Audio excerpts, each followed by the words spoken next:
Hello, welcome. Hi, everybody. I'm Mike Elson, founder of VoiceLessons.com. And with me today, we have Dr. Matthew Edwards. Matt, welcome to the show again. Thanks. Excited to be here. Yeah, awesome. Like I say this every week, but this is my favorite time of the week, everyone. So this week, we actually had this question come in. And, we've been seeing it a lot out there on the socials. So we said, hey, this is floating around TikTok. And why don't we take an entire episode to answer this one question? So are you guys ready for it? All right, cool. Let's jump into this first question. This comes in from Jennifer. And she writes in, how do you translate classical singing training and techniques to pop rock style singing? Yeah. So I thought that, as Mike mentioned, that there's just so much to discuss on this topic. We usually answer things in 5-10 minutes. And I said to Mike, I was like, I think we needed to just spend a whole episode diving into this. So for everybody tuning in, watching, let me just give you a little bit of background so you know what my point of view, what my lens is on this. Because I think it's important anytime that somebody asks this question or any question, you have to understand the point of view of the person answering the question, right? So I started off, in high school, I was doing like my rock band. I was doing musical theater, and I wanted to go to college for music. The only thing I could find nearby where I could live at home and go study music was music education. Eventually, I ended up going into vocal performance, which is a classical singing degree. It was back then the only degree I could find for singing, and it was pure opera. And I did that at the Cleveland Institute of Music, which is an elite conservatory, 300 students total, all music, all day, every day. Then I went and got my master's degree in opera as well. And then I got my doctorate degree in classical voice pedagogy. And so I am a classically trained singer, and that's my point of view when I'm working this. Now, simultaneously to a lot of that work, I was either working in recording studios or with rock bands, right? So when I was in grad school, I worked with this rock band that had gotten signed to a new independent record label with this Grammy Award-winning producer. And so he would come into town and tell me what he wanted from the singers. I'd learn about what they were doing in the recording. They recorded at Capitol Records. And so I was getting like a crash course on how stuff's actually done.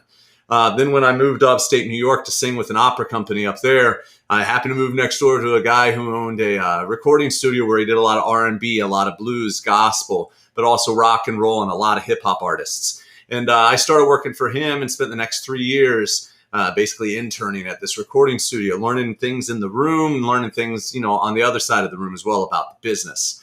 So that's kind of, where the merging of things came. And I started realizing as I was working with these rock artists and, in the recording studio that a lot of the things I had learned as a classical singer weren't helping me in these settings, and that I had to rethink a lot of stuff. And that's why, Jennifer, I thought we should probably take this whole episode today to talk about this. And I'm going to try to talk about what does translate over, but the honest truth is a lot of it doesn't. And so that's what we're going to end up probably spending more time about today. But, along the way, if you're tuning in tonight and watching, be sure to pop up questions. If you have any other questions, you can pop them up either on our YouTube channel or on the Facebook channel. And we can come back and try to answer them after the fact as well. And same for anybody else watching tonight. If you have questions, ask them, because there's a lot of shades of gray in every one of these discussions. But there are also moments where it really kind of is black and white. It's either or. Okay? So this idea of classical voice training being the basis of all techniques actually dates all the way back to the late 1800s, the early 1900s, with the rise of popular song in the United States. And there were a bunch of German immigrants who had come over who really wanted to elevate musical culture in the United States, because they believed that their country, Germany, which had been the Prussian Empire, had some of the best musicians. And they pointed to people like Bach, Mozart, Bach, Mozart, Beethoven, Strauss, Wagner. It's been a while since I've been in my classical music history class, but you get the point. They have all these, great composers that come along the way.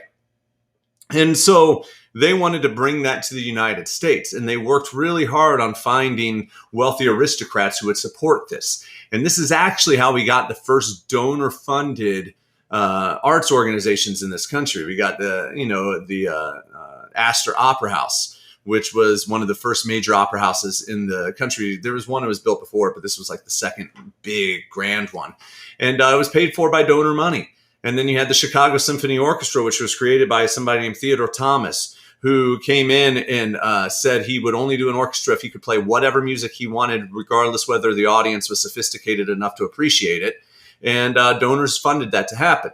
So there was this really concerted effort to make art music the premier thing in this country. And then all of these people I'm mentioning now, like Frank Damrosch, Theodore Thomas, Carnegie, they all worked together and helped start places like Juilliard, the Mannes School of Music, and all these other music organizations, which then gave birth to the Music Educators National Conference.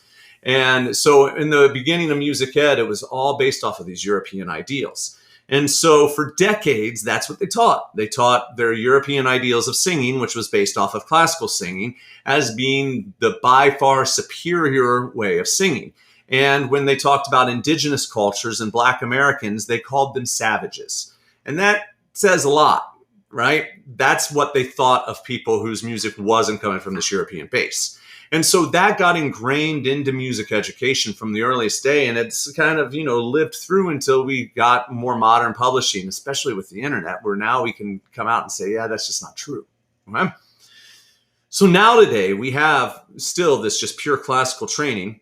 We have, the general training of this is how I learned to sing, so I'll teach you what I did. And then we have a new emerging field that's been called functional-based training, fact-based training, science-based training, or the term I really like is evidence-based training.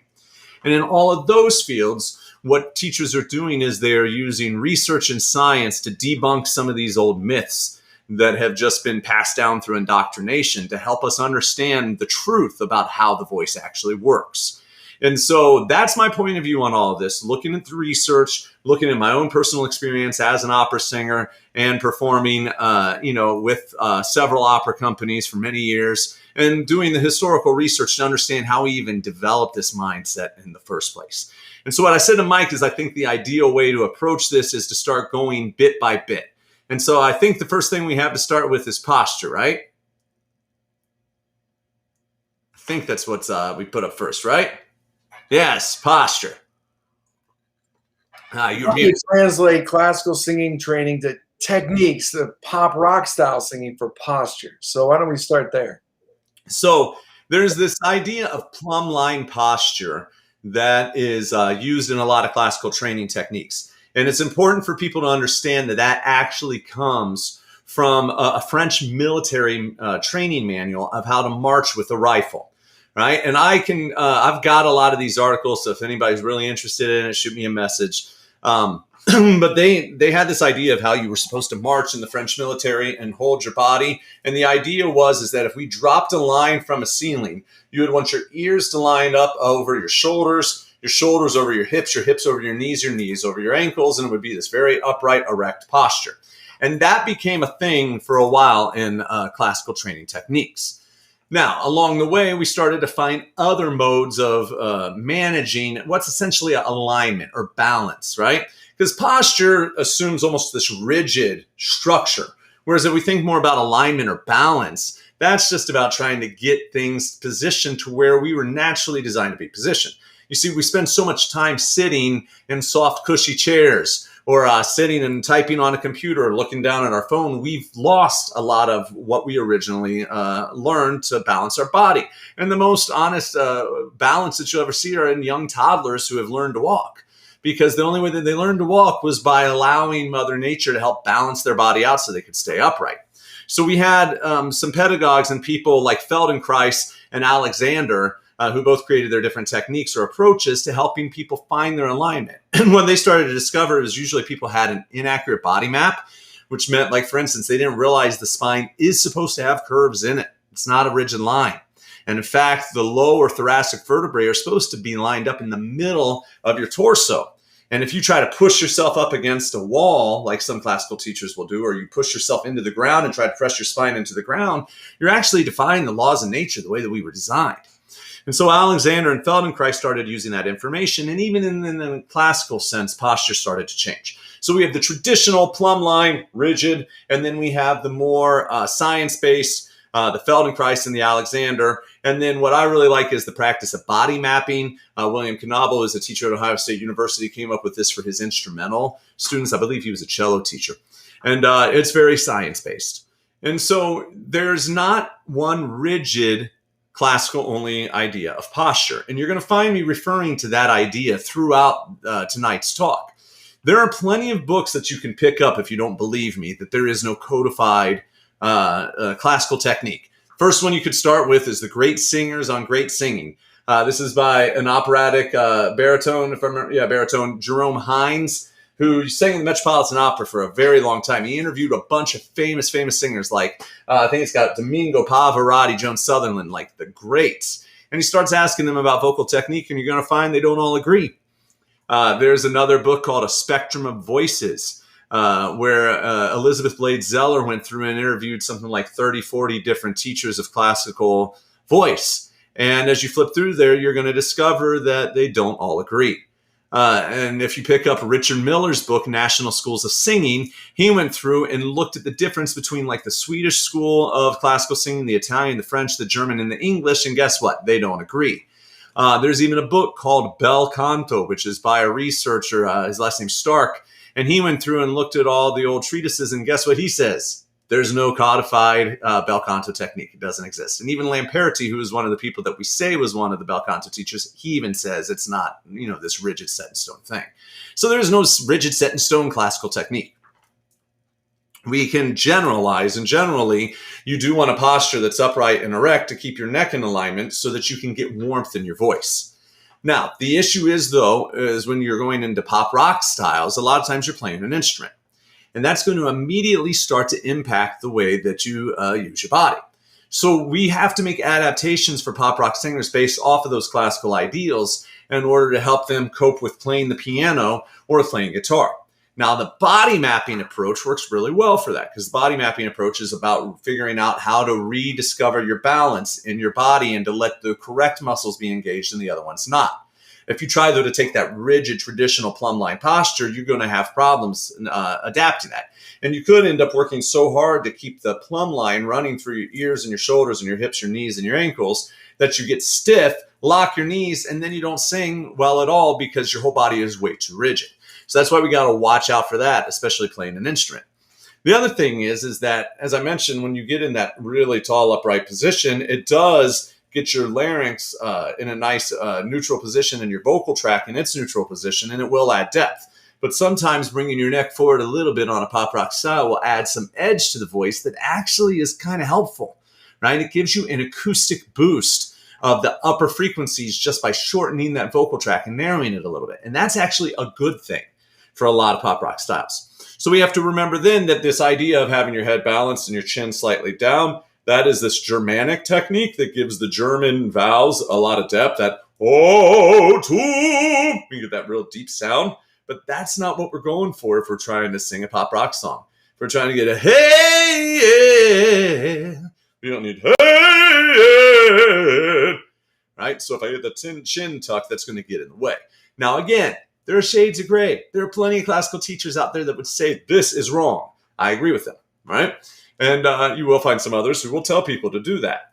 I don't necessarily agree with that, but if the singer's being successful, then they're right. It works. If they like the sound, it feels good to them, they're successful with it, then that is a sound that works for them, and that's fine, right? But I think that we always need to look at each individual on what they need for their style. We also have to think in posture as well, that if you're a pop artist, you're dancing the whole time, right? And so if you're trying to dance, you can't live by this plumb line ideal of posture because it's not going to exist while you move. You have to figure out how to do that. We also have to remember that body type is going to change the way that you're going to try to, align everything, right? And the different muscles that you're going to need to engage to keep your body in balance. And that's, again, why I like the more evidence-based field of body mapping for this. Or, Feldenkrais and Alexander both have a lot of things that are beneficial as well, versus the traditional ideas of the plumb line, pushing yourself up against the wall or laying down on the ground and pushing your body down into the ground to try to find some sort of alignment.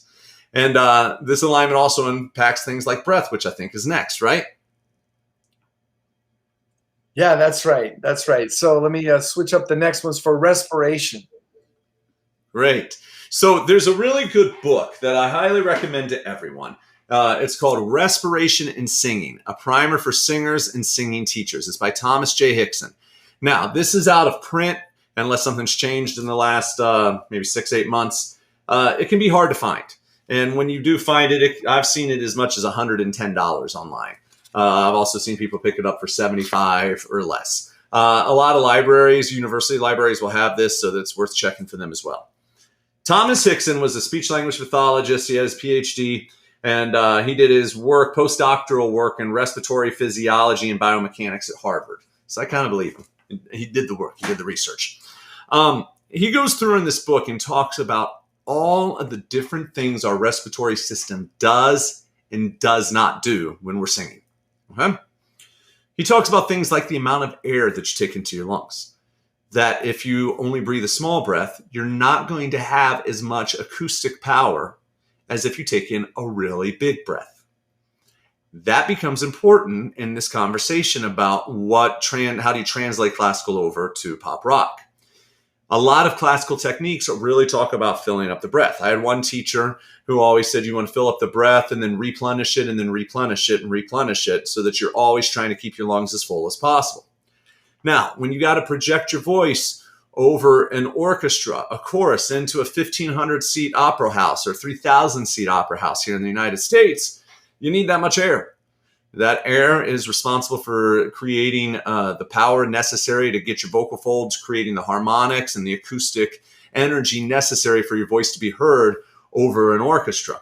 But when you're over on a microphone, if you take that huge breath, it'll drive the producer nuts, right? I've been in the recording studio with people who are singing too loud and trying to help as the engineer's going, can you get them to sing quieter? This is hard. They don't sound right. Now, granted, there's exceptions to that. You're always going to find somebody who's got a huge natural voice, and you're going to find an engineer that knows how to work with it, and they can make magic happen, okay? But why point out to the shades of gray or the exceptions to the rule as the rule?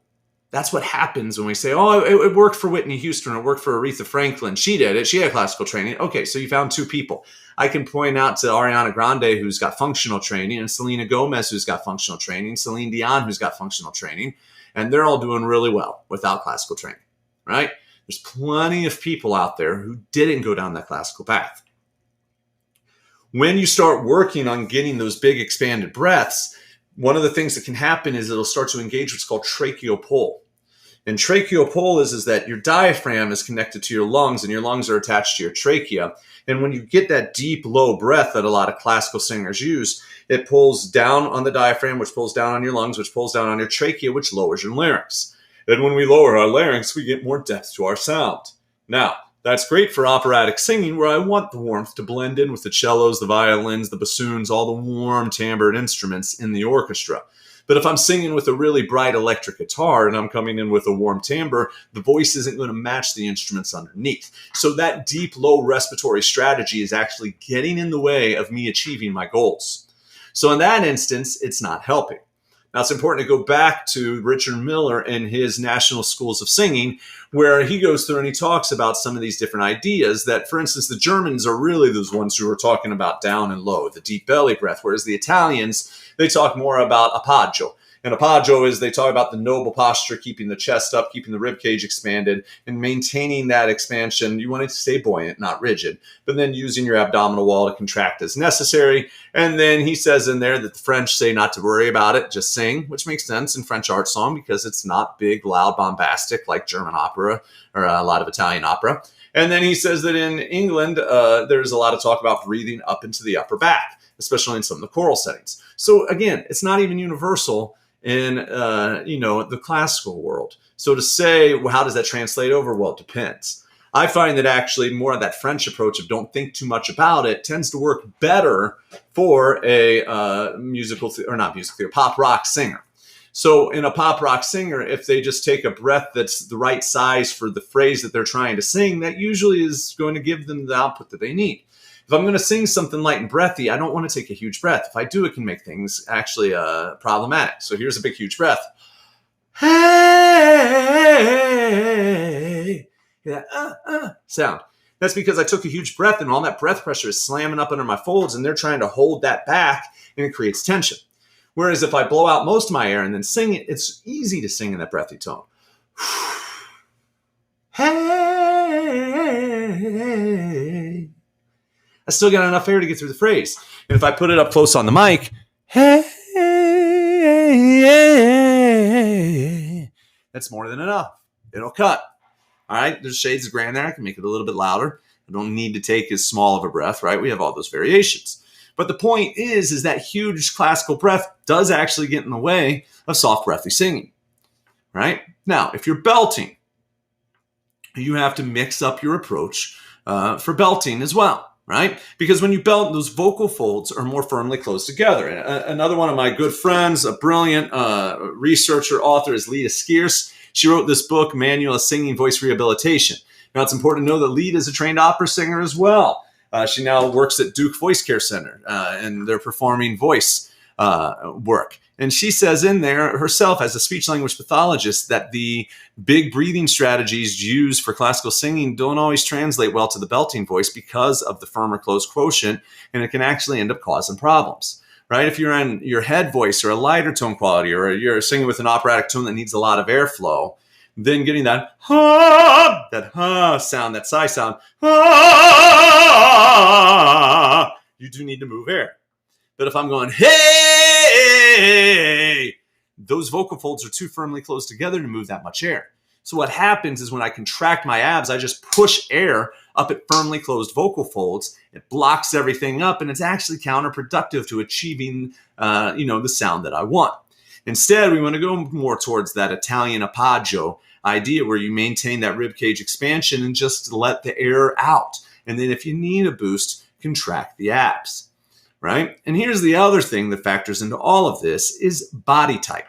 There's been a lot of research recently looking at the different body types. So say somebody who's naturally really thin. So this would be like, someone who has like a 28-inch waist, right? And they're very small, narrow-waisted.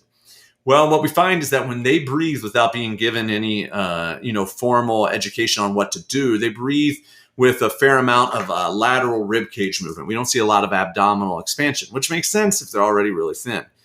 Somebody who's a little bit more robust, a little bit more round, more pear-shaped, we see that they do have a lot of abdominal expansion. And that makes sense because the muscles underneath the surface layer are a little bit stretched out. They're not going to snap in as rigidly as somebody who's super, super thin or super muscular, which is the other body type.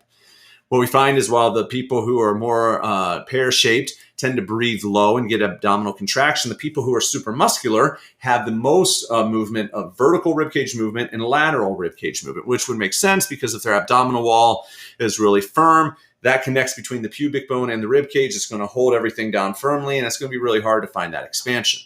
Now, in one of the research papers that they did, they tried to look to say, well, how much air can this person blow out within 1 to 3 seconds? And, what's the max amount of air they just take in general? And they did the measurements, and then they ran it through statistical analysis, and they found out that it was statistically insignificant, meaning that every one of these singers breathing in the way that their body wanted them to breathe got the exact same amount of air. So this idea that this low, deep belly breathing is the only way to get air, the best way to get air, or get you the most air, it's just not true. It's a myth. It's just not backed up by science. And there are classical pedagogues like Dr. Scott McCoy who would back me up on this, another author who does teach a little bit of belting, but he's really a classical person through and through.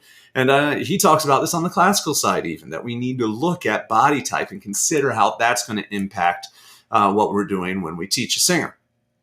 So all of these factors combined mean there is not one rigid, solid thing that we can do.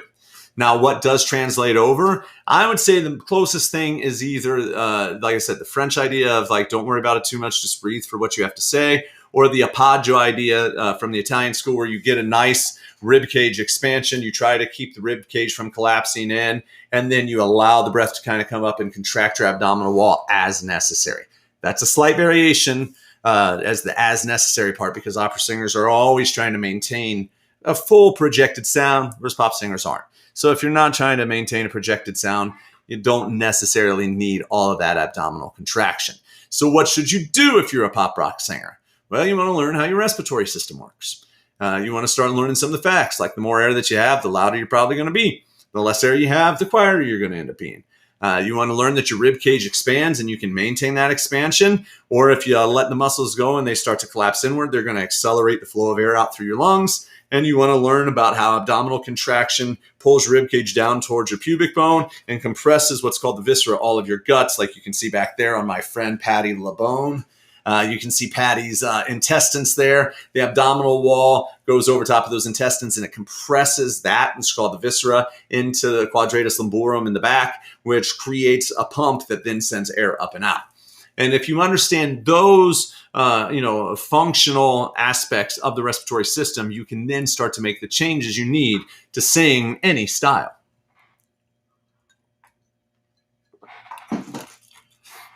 Awesome. Okay, so for everyone who's watching us today, thanks for tuning in. I'm checking the chat right now.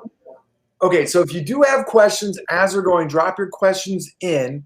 We're going to go through this whole series. Matt's got a couple more to go, but if things are coming up, if you're out there listening, like, I wonder how this works in my voice, drop your question. We'll get those. So the next one coming up is phonation. So how do you translate classical singing training and techniques to pop rock singing style as it relates to phonation? Yeah. So this is where it actually starts to get a little bit more compatible because of registration. Now, this idea of registration can be found throughout classical voice training. They have registers even on organs, right? If you pull the register stops, one has a different tone quality, maybe a hootier one or versus a brighter, reedier one, and they call it, registers. Manuel Garcia is what a lot of us would say is the father of functional voice training, because he was the first person that we know of, according to history, who used a mirror to look inside the throat of a singer to see exactly what was happening in the throat to make these sounds. And he discovered how the vocal folds work. And he started using that information about how the vocal folds work to start developing techniques to train the vocal folds to help the singers improve. And what he started to notice, that we now have even more research to confirm, is that we can alter the amount of closure that we have at the vocal fold level, or the firmness of which we are closing those vocal folds together. We also have measurements like chymography that show us how thick or thin the vocal folds are when someone's singing. And so using that information, we've been able to develop these registration-based techniques that Cornelius Reed made famous, who was actually a classical singer. And he even wrote a book called Bel Canto Technique, I think is what it is. So he considered himself to come from this classical lineage. And what both Garcia and Cornelius Reed said is that you have to train both your chest register and your head register. Now, these terms get confusing because back then, again, it's the beginning of voice science. People called a chest register because they felt a lot of vibrations in their chest. They called the other head register because they felt more of the vibrations in their head. Now, some of that just has to do with the frequency of the pitch you're singing. We believe that you start to feel frontal placement sensations around 800 hertz to 1,000 hertz, which would be at higher pitches. You're not going to feel those if you're in the lower part of your range. So, there's still some research that we need to do on that to really understand it, but that's likely the cause. But both of them were saying that essentially you need to be making these sounds, these chesty sounds, to train your vocal folds to come together, and heady sounds, to teach your body how to sing without bringing the vocal folds together. And what that does is it sets up the polar opposites, really closed and really relaxed. Then once you learn how to have closed folds and relaxed folds, you can discover mix, which is everything in the middle. Because essentially what you're doing is you're trading ratios of chest to head. In the bottom, speech-like singing, you start at that pure chest. And then if you want to get more speech-like, you're going to lighten up, so you mix a little head into it. Then if you want to quiet it up a little bit and you want to get maybe more of a tender love ballad feeling, you're going to bring even more head in. And if you want it to get really breathy and vulnerable, you're going to bring even more head into it, right? And essentially when we're talking about bringing in more head or more chest, you're just altering the thickness and the closure of the vocal folds, all right? And we're getting a lot of new modeling technology that may even expand our knowledge of this really soon. We're getting some great 3D models that they're using to really try to figure out exactly what's happening. And we're starting to think that there's not only bottom to top where the vocal folds are being opened from air coming up this way, but there may be a front to back vibration that's happening at the same time, and that all of these are contributing to these different register qualities. So in classical singing, it depends on what voice type you are, and a lot of it depends on your biological gender. So when we're talking about gender now in this vocal fold portion of it, I'm talking about whether your vocal folds are more testosterone dominant or estrogen dominant. Usually this is how you were at birth. So if you're more estrogen dominant at birth or testosterone dominant at birth, if that was your DNA was lined up to give you, and later in life as you went through puberty. As you get through puberty, some people will choose to take testosterone supplements and their vocal folds will become more testosterone dominant. If you start testosterone blockers before puberty, you could end up on the other side of puberty with more of an estrogen dominant voice. And then of course, there's all kinds of medical things that can happen along the way that can shift your vocal folds as well. So if you're in a testosterone dominant voice, which traditionally in classical singing have been baritones or tenors, they do tend to sing by carrying up the chest voice into the upper part of the range. Now, this wasn't always the case. In fact, before about the mid-1800s, a lot of times singers would go up into this reinforced falsetto quality, something like that, as they would get up into those upper tenor notes. There was this man named Dupré who was singing in William Tell, the opera, and he had a high C in the opera and decided to carry his pure chest voice all the way up to that high C. Critics hated it. They said it was terrible. He was going to destroy his voice. Audiences loved it. And that was a turning point where tenors all started using their full chest voice up into the stratosphere. And that's what we now have today. So the natural breaking point for all genders, all hormone balances in the voice are the E and F above middle C. Everybody transitions there. So tenors and baritones learn how to go over that transition and either carry up more chest or start to lighten up the chest. So we could do a real chesty F, and get that out of that inside of it. Or we could put a little more head in.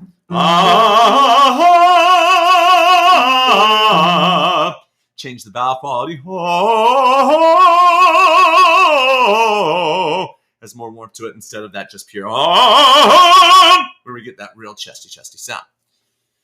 So tenors and baritones are starting to make mixed choices in classical singing about what they do around that E and F to carry that heroic sound up to the top so that they get those big heroic high notes that we associate with opera singers. Pop singers don't always want that sound. Sometimes they just want a lighter sound. Yeah. That requires more head in the mix than what a classical singer usually uses. Now, what we know from motor learning research is that your body has to learn a motor skill and master that motor skill in order to do it on demand. So if you have never trained that registration balance in a song and you just think that you're going to jump into a song and be able to do it, you're wrong. It's not going to happen.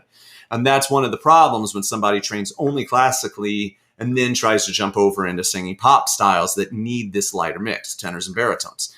They usually can't do it, because they do not have the motor skills necessary to find that light variety of mix, because it doesn't really belong in classical singing. And so they have to retrain their body. And I've helped a lot of people do this. And it's very frustrating, which is why one of the reasons I'm pretty insistent that if you want to be a pop singer, don't take classical voice training, because I've had to help too many people undo all of that work to find the right registration balance to get the sounds that they want to sing. Now, can you find an exception to that rule? Sure, you can always find an exception, but it's an exception. I travel around the country. I work with master classes all over the world, working with singers. And I cannot tell you how many people come up to me and say, well, when I started classical training, I realized I lost this part of my upper voice, and I'm assuming it'll never come back. And the answer is no, it will, but we're going to have to deconstruct a bunch of stuff to get you there. And it's really frustrating, because I'm sitting there thinking, why did we have to go through this process when we could have taught this singer with the techniques that they actually need from the very beginning, right? So now on the estrogen dominant side of it, what's traditionally been our sopranos and our altos, they're also dealing with that break at the E and F. But what's different in classical singing is that's where they're starting to definitely bring in a head dominant mix. And I say head dominant mix because there still has to be enough closure in classical singing to get your voice to project. You can't go, Karam, you pen. You got to have that full, that big sound that comes through there. It's very hard for me to replicate, but you get the idea of what I'm talking about. Is that traditional operatic tone that does have a nice firm closure into it, but it's also got a lot of what we traditionally call head register in it as well. There's got to be a lot of airflow. That sound quality does not translate over into singing songs by people like Adele and Whitney Houston. They're a different sound. The sound that Adele and Whitney Houston use is a variation of belt. And in the belt register, it's more chest dominant up there. Again, we come back to motor learning, right? You have to program your brain to build the neurological connections necessary to engage the correct muscles for any activity that you want to do at an athletic level. And we know this just from sports. Think back to now, not everybody listening today may be old enough to remember this, but you can go look it up. There's a world famous basketball player named Michael Jordan, the best basketball player, I think that ever lived, right? At his point in time. Incredible, just incredible player. Decided he would be good at baseball just because, hey, he's good at basketball, he can go be great at baseball. It was a miserable failure. It didn't go well at all. Why? Well, because as an athlete, he had fine-tuned his motor system to execute the moves necessary to play basketball automatically. His brain had built new neurological connections. But when he went to baseball, he didn't have those new neurological connections. And even though he was a highly skilled athlete, he couldn't just get them to pop up in a matter of, months or years. You can see this in runners. You don't see sprinters all of a sudden, winning marathon races. You don't see marathon runners all of a sudden winning the sprint. We know that now as well because you have different muscle fibers. We have fast twitch and slow twitch muscle fibers. If you've got, one type, you're going to be better at endurance things, and at another, you're going to be better at strength things. The one that's better at strength will be a better sprinter. The one better at endurance will be a better runner. We're starting to question and wonder if maybe some of that also exists in the voice, because we do believe we have some of those type 1 and type 2 muscle fibers in some of these muscles. So it is possible that there is a genetic predisposition to some of these sound qualities based off of your muscle fiber types. We need a lot of research on that. But, again, there's science that can help us gain insight on what's going on instead of just these general traditions. So if you never train your body to take that chest voice up, you're going to have a hard time when you go to belt. And again, I know this from working with hundreds and hundreds and hundreds of people who want to learn how to belt who can't. That they had a classical degree. I have people that come to me with doctorates in classical singing who cannot belt. And so, it's first of all, they feel awful about it. It's very frustrating for them. It's very emotional for them. It's horrible that somebody feels in that position. They feel that way. I think in education, if we're training an instrument, we should train you to use your whole instrument, not just one part of it. We shouldn't leave you feeling like you're incapable of doing something else. So now there are some traditions and some classical teachers who will carry that chest up. My wife actually worked with one of them when we were in the opera company singing together. We had one teacher who carry up a lot of chest, but he came from that old school tradition of balancing out this chest and head.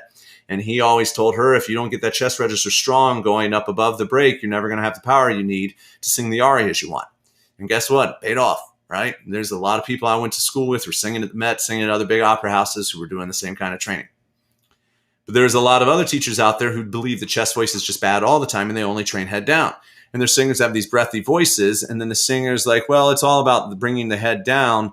And I just need to keep working on my resonance. And no, that's not the answer. The answer is your vocal folds aren't closing firmly enough because you only work on head register. You need to get the vocal folds learning how to close together and build those new neurological connections through working on chest register and then rebalance the mix in the middle. So this all comes down to those coordinating of the muscles that influence the vibratory patterns of the vocal folds in the larynx. And if you train them for the wrong approach, for the style of music you want to sing, you're going to struggle. And so that's why a lot of times classical singers have a real hard time transitioning over to pop rock and think that they can't. But here's the truth. Everybody can, right? Not everybody's going to sound like Adele. Not everybody's going to sound like Whitney Houston. We're going to have some people that have a much lighter, mixier voice, but they can still find pop rock styles that work for them. You are going to find some people that have a canon, and out of that canon is going to come this amazing sound. You are going to find some tenors who can sing, Queen all day long and it never bothers them. You're going to find some other tenors who have a really big, loud, full sound, and trying to sing Queen kills them, even when they're learning how to lighten up their registration. So, we have to really look at each individual and not put everybody and anybody into a box and saying, well, you can't make this sound, so that means that you're not a belter. No, it just means you're not that kind of belter. And we need to transition over. And, over on the testosterone dominant side with the baritones and the tenors, you also, for the baritone side, have to realize that not everybody's going to have these crazy high notes. And if you're singing really loud, you're pretty much going to make sure that you don't find out if you do have more high notes. There's been some studies done. I saw one. I was at speaking at a conference at the Acoustic Society of America, and one of the researchers from the National Center for Voice and Speech was looking at acoustic and amplified singing range. And he found that when singers were using a microphone and they were amplified, they had extra notes that were not there when they were trying to project their voices acoustically. Right? So backing off the volume can also help you in these pop rock styles figure out how to extend the upper part of your range. And there's definitely things I can sing on a mic that, if I was trying to sing those same pitches in an operatic aria, it's not going to happen. So, if you're working with a registration-based teacher in the classical training, then you just have to realign the balance of the registers in the middle, and that's how you'll get to the place to sing the pop rock style. If you've only been taught head down, you're going to have to learn this new technique of combining registers to get to the place that you want to do. And, a lot of times one of the best places to start is actually singing like you speak. Great. Moving right along. I'm so glad we gave this topic in a full hour. So the next one, let's take it from the resonance articulation standpoint. So how do you translate classical singing training and techniques to pop rock style singing as it relates to resonance and articulation? Sure. So classical singers are trying to get what's called the singer's formant for their voice to cut over an orchestra. And the singer's formant is this peak in the frequency range around 3,000 hertz. It's a spectrum, right? We see some 2,500 up to 3,200. We also see in sopranos, they don't always have that peak. A lot of them will have more of a peak around this 5,000 to 7,000 hertz. That gets real deep into science. But essentially, the thing is that instruments don't naturally have a peak up there. So if I'm playing this chord, it doesn't have that sound. So that then when I add my operatic voice, you hear that sound. That's what lets me be heard.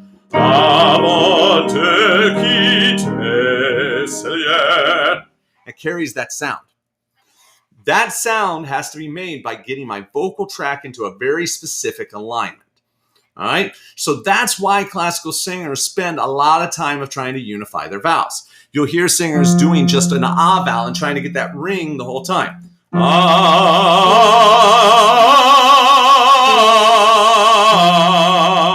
Because when you're getting that ring, ring, ring, you're going to need that to project and to cut.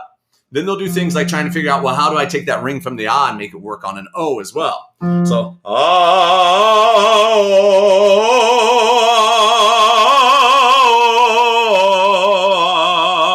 they're trying to merge that together. Now, I'm out of shape as I'm not practicing all the time. I'm teaching all the time, right? So there's some fine tuning I myself could do if I was going to go back and trying to do, another operatic role right now. But that's like the general just to give you an idea. The problem is, though, is if you go to sing a pop rock song and you try to put that sound into it, it can end up getting really weird, right? It can end up sounding just off. I heard there was a secret chord that David played and it pleased the Lord, but you don't really care for music, do you? Right? That's me trying to maintain that same chord placement throughout, and it just sounds weird, right? What we're used to hearing. Yeah, maybe don't do that again. Yeah, right? But what it is that those vowels are just all pure the whole time. That's not how normal people speak. When we speak, our vowels move. In fact, we have research that shows that the vowel and the way that the internal vowel is used actually affects the way that people interpret emotion in our voice. So that can actually cut out some of the communication ability I have by trying to maintain that sound. Now, in the opera world, the voice is a big part of the big picture. The whole instrumental thing, everything, the music's all helping telling the story. But if it was just me and a piano, I need my voice to really start to take the lead and tell the story. I want those vowels not to be steady, not doing, I heard, but I want to let it be speech-driven and story-driven. I heard there was a secret chord David played and it pleased the Lord, but you don't really care for music, to you. Right? I'm letting my vowel kind of go with the story that I'm trying to tell. And that is not a trait that's taught in this traditional classical training where you're working on acoustic projection. And again, I go back to motor skills because this matters. If I'm spending time trying to fine-tune my motor skills to get vowel to vowel to carry that same tone quality, and then I want my body to just jump over and sing like I speak, I could have a lot of problems because that process of doing all those exercises on the daily has put my brain in the automatic stage for vowel formation. And now my vowels are being formed automatically in that classical place, and they're having a hard time getting back over to that speech-based place. And I know because this is where I was when I really made the shift over to focusing 100% on teaching non-classical singers, because this is one of the big things, right? I was in grad school. I had won third place in one of the Metropolitan Opera competition things, which is a big deal. And man, I was doing pretty darn good, right? I had a full ride and a stipend to be in grad school. I was doing the thing. And then I one day decided I was going to try to sing a pop rock song, and it was horrible. And I was listening back to it and trying to figure out what is wrong with this. And I asked my wife, this was my girlfriend at the time, I was like, does this sound good? And she's like, well, and I was like, it doesn't, does it? And she's like, yeah, not really. And then we both realized we didn't know how to make it sound good. And we had to start this journey of deconstructing all of this great training I was getting to sing, opera and book gigs doing that was just completely in the way on the pop rock stuff. And deconstructing that was one of the most frustrating things I've ever done with my voice, right? And so it is a thing. You get into this automatic motor skill stage, you're going to have to undo it all. It means you have to go back to the cognitive stage, which means you don't even know how to do it. And you got to have somebody guide you through the process. So my thought on this is if I know somebody wants to be a singer-songwriter and they're not going to be a classical singer, why confuse their motor system and take them out of all of that vowel quality that they actually need to sing the stuff that they want to? It's actually counterproductive. It's actually going to cause the singer a lot of heartache down the road. It's actually going to cost them a lot of money down the road because they're going to have to pay to learn this one way that doesn't work for the style they want to sing. Then they're going to have to pay to unlearn that way to get back to the thing that they do want to sing. That's why singers need style-specific voice pedagogy, right? That's just what evidence-based voice pedagogy is all about. When it comes to articulation, we know that the tongue and the lips and the jaw movement all have to be coordinated, again, to get those vowels to line up, and especially to sing legato, right? Legato is when you're trying to maintain the same vocal quality across a long line. If I did that in a pop rock song, it would be really weird. It would be like this. I met this girl late last year. She said, don't you worry if I disappear. I said, no, I'm not really looking for another mistake. That's all just running stuff together. It doesn't work. We need it to be rhythmically driven. I met this girl late last year. She said, don't you worry if I disappear. I said, no, I'm not really looking for another mistake. Called an old friend thinking that the trouble would wait. Right? That's all rhythmically driven singing. And that rhythmically driven singing is going to require you to let go of all of that legato ideal, which also means there's a difference in the respiratory system. Because when you're singing legato, you are contracting that abdominal wall to keep the airflow and pressure steady. But when you're singing rhythmically like that and your voice is going in and out of strong and breathy qualities and you're getting all kinds of onsets and releases, your breath needs to be fluid. It can't be fixed and rigid. So yet again, going backwards, it affects that. And so what ends up happening with a lot of people that come to me who want to break out of this classical idea is we have to try to strip back to speech and then have them sing from speech. And I cannot tell you how many lessons I've spent saying, I want you to speak, Mary had a little lamb. And the person will go, Mary had a little lamb. It's like, great. Now I want you to put that on the pitch. I want you to do Mary had a little lamb. And they go, okay, Mary had. And they realize, oh, that's not it, is it? You say, no. And say Mary had. Say Mary had a little lamb. Mary had a little lamb. Now put it on pitch. And they go, Mary had. And they go, why is my voice doing that? Because it's in the automatic phase. It's in the automatic phase for the classical vowels that you just spent all of this time learning, and your brain can't let it go.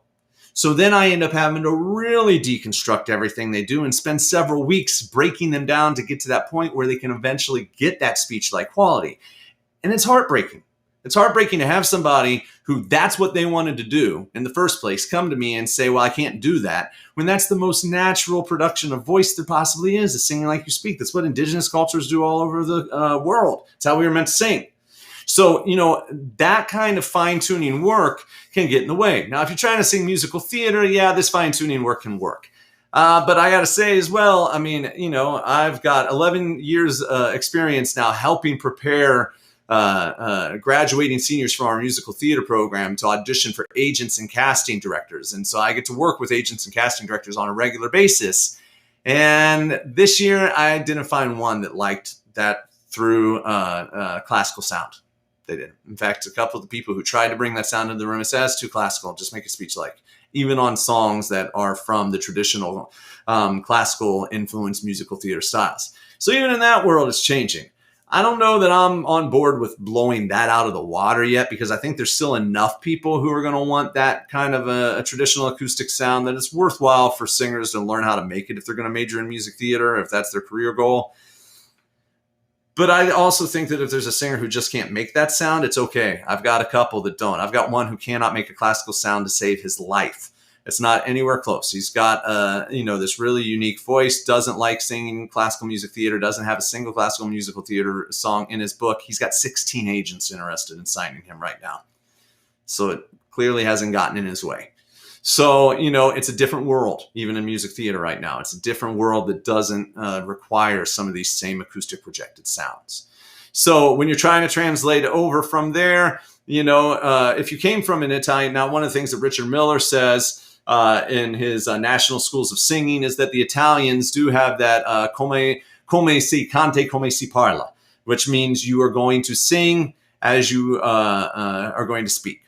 And so if you went through an Italian classical pedagogy that was focused on just speaking the words, speaking caro mio ben, caro mio ben, caro mio ben, you're going to find it easier to then speak the words in your pop rock stuff and translate over. I do find some teachers who are really good at that process, and their students do translate over, right? So yeah, there are people out there who use this or call themselves bel canto teachers, but they use some things like this on the articulation side or the registration balance side that does end up being okay and does work.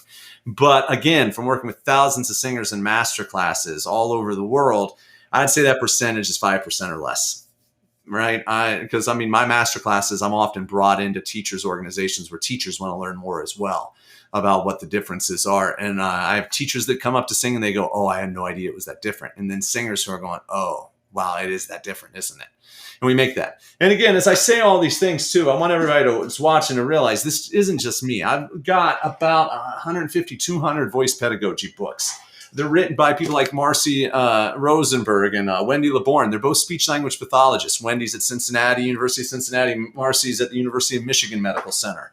Lita Skeers, who's a speech language pathologist at Duke Medical Center. These are big places. And then like Thomas Hickson, who went to Harvard and did postdoctoral research work at Harvard. So it's not like I'm finding people in the middle of nowhere who did one research project and said that these things aren't the same.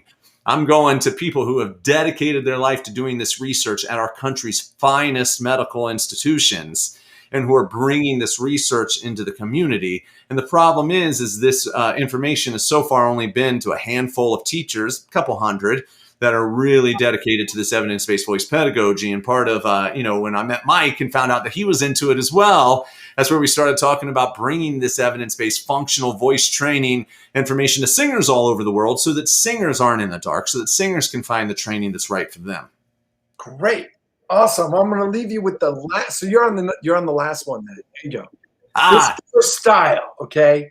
So thanks everyone for tuning in. We're going through this question in depth today. So there's a number of you out there that stayed with us the whole time. How do you translate classical singing training and techniques to pop rock style singing?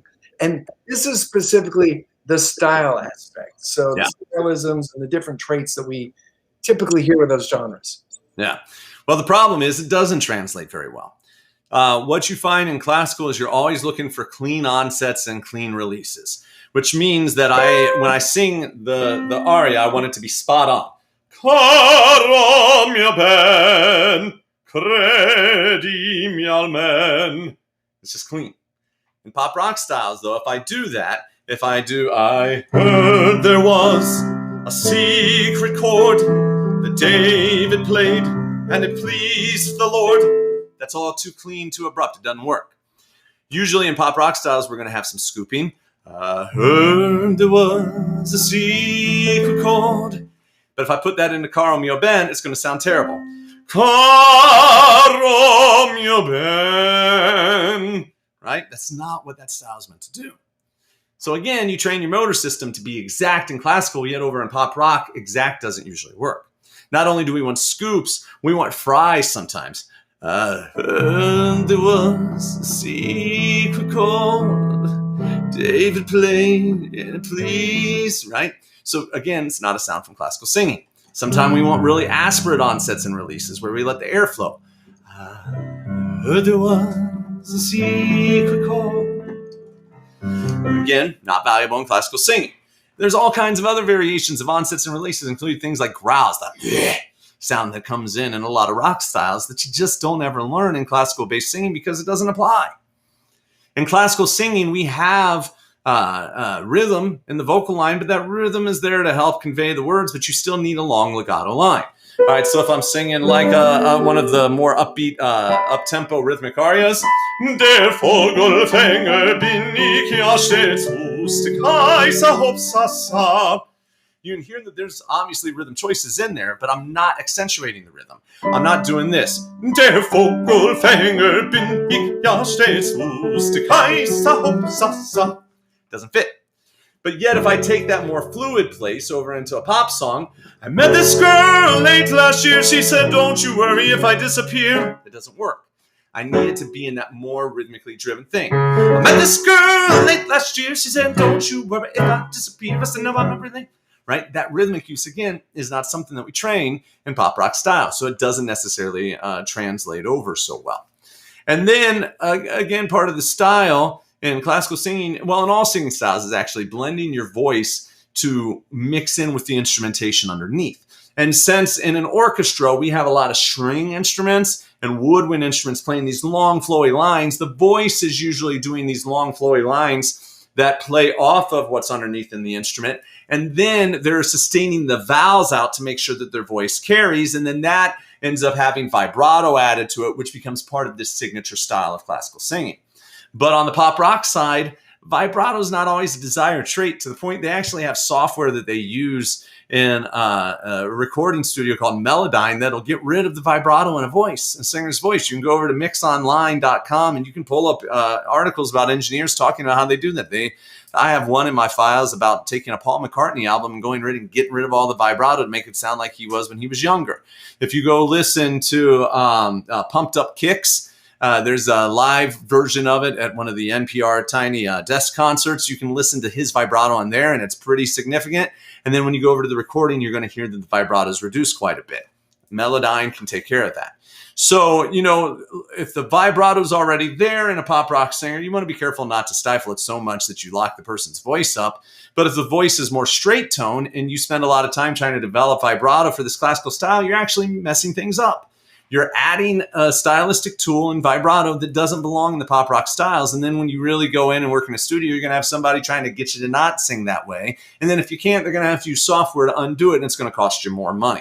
So again, you need the training that's specific for the thing that you're trying to do for all of these reasons. The onsets, the releases, the way that you use the vowel to communicate the story. Vowels are living in pop rock styles. They're not stagnant and sustained the way that they are in classical. And classical needs that in order to project your voice to be heard over an orchestra. All right. So it's all these factors and more. And it's also the use of language. You'll really hear that, in classical singing, you want the words to be understood. So you give strong consonants, again, acoustic projection. If you try to use really strong consonants on a microphone and you get it up close when you're doing that, if you say, I heard there was a secret chord that David played and it pleased the Lord, that's going to be way too much. It sounds artificial, right? But we're trying to get used to doing that in the classical music because you got to be able to make that sound or make the words be heard. The trumpet will sound and the dead. We need to get all those consonants super crisp. So, if you tune your motor system up to do that, it'll be great for that skill. But when you want to try to go over to the pop rock styles, I wouldn't be surprised if you struggle a little bit. Now, as you hear people bring up exceptions to this rule, first of all, you want to remember that some people just are natural imitators. We know that people are more oral learners, kinesthetic learners, visual learners. Some people learn by ear and they're great imitators. So even if they've had, 7 years of classical training, they always were good at imitating things. And you give them a singer to sound like, and they just make those sounds. All right. So you can point to that person and be like, well, they can do it. Well, that's them. Can every single person that has studied this thing do that? Because my experience is the answer is no. You're going to find, people like I had somebody on social media saying, well, Whitney Houston had classical training. Whitney Houston. Well, she also worked with a functional voice trainer that I actually know from these conferences. So she wasn't purely classically trained. She also grew up in the church, singing in the church. And so anytime that somebody through their youth grew up in a certain genre, even if they take classical training later in life, it's not going to mess them up the same way as somebody who starts classical first, thinking that's the inroad to get them to sing rock and roll, right? Whitney Houston already knew how to sing her style from growing up in the church. So whatever she did get in any kind of classical training that she had, she was able to just make it work because she already was ingrained into that other style.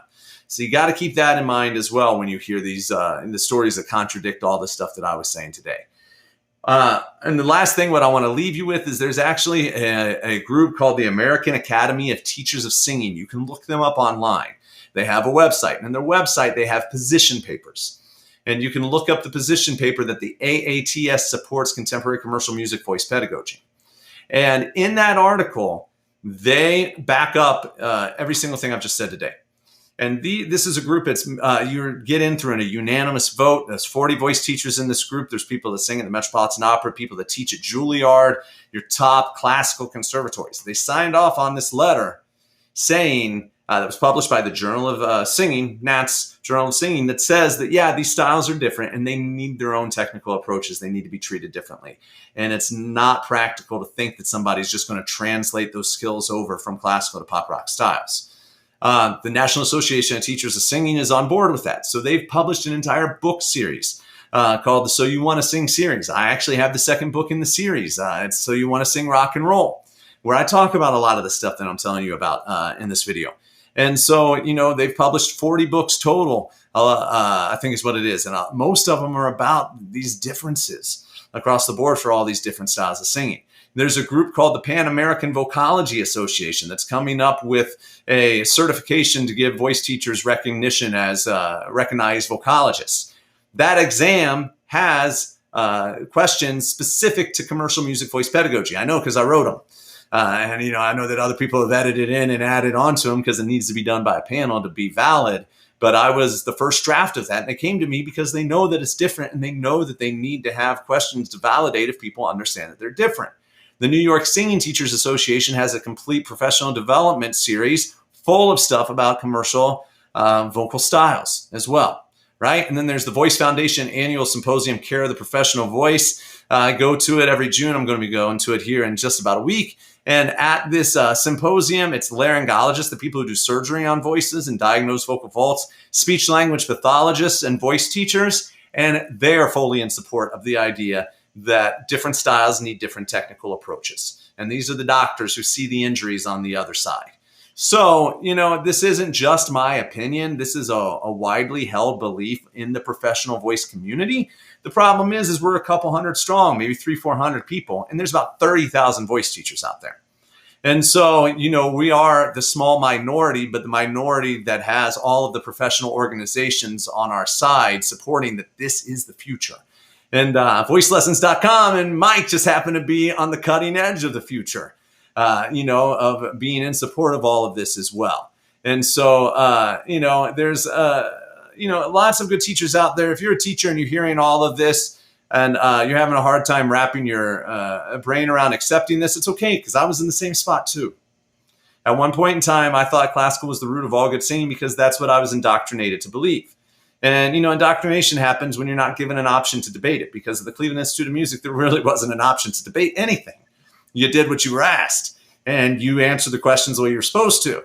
And so that is, in its own way, a thing of indoctrination. My voice teacher was actually pretty amazing there. She supported musical theater, singing and whatnot. And, she was good. But, the general consensus of my peers and everybody else was no, the classical is the root of everything. So I got brainwashed into thinking that was the case because I didn't know about science.